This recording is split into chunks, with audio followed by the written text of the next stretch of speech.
por el atacante y no tenga ningún jugador entre el balón o el jugador atacante con balón y la canasta, es falta antideportiva.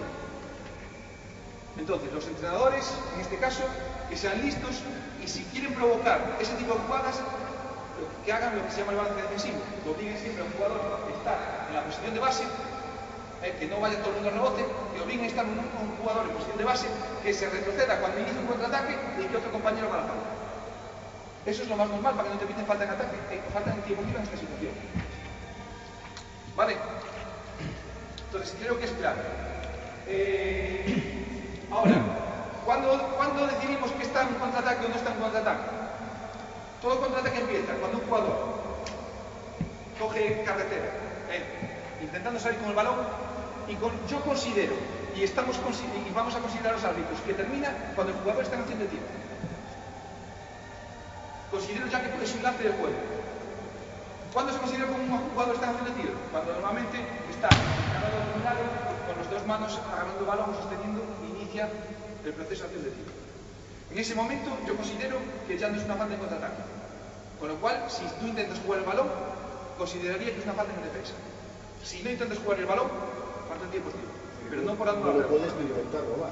Mientras corre no lo puedes ni intentar robar.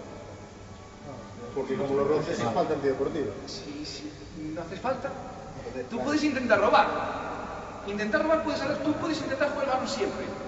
Lo que pasa es que si te pitan falta, que sepas que si no hay ningún jugador entre el balón y la canasta, es falta antideportiva. Aunque sea con intención de robar. Aunque sea con intención de jugar el balón. Para que eso no sea falta antideportiva, tienes que tener un jugador entre el balón y la canasta. Y cuando digo tener un jugador siempre entre el balón y la canasta, no me vale que el balón vaya allí y yo esté aquí 2 pasos por delante. No.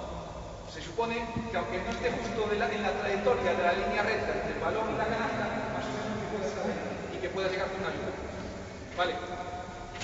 Pero lógicamente, si sale por de los lados, o sea, ahí no va a llegar nunca.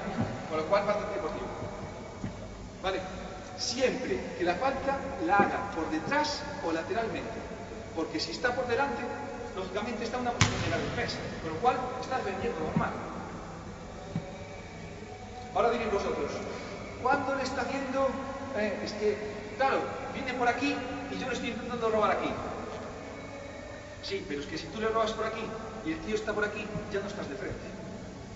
Ya no estás en la trayectoria de la canasta y el... Entonces, si le quieres hacer una falta, hazla justo cuando agarre el balón. Porque en el momento que te coja de lado, falta tiempo incluso.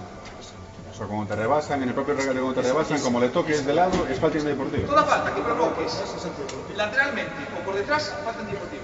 Entonces, si él está rebasando y tú estás así... Aunque hayas empezado defendiendo de frente. Aunque hayas empezado defendiendo de frente. Ahí te voy a dar mis dudas, tiene que ser muy claro. Yo sí veo que estás ahí tal, pero la típica jugada en que el jugador pasa por aquí, yo lo que hago es esto ya, falta antideportiva mucho. ¿Por qué? O sea, no estás viendo de frente, estás trayendo a traer que exportar es la jugada. Entonces, si no hay otro jugador, falta antideportiva. Con lo cual, casi hoy en día, porque no te compensa una falta.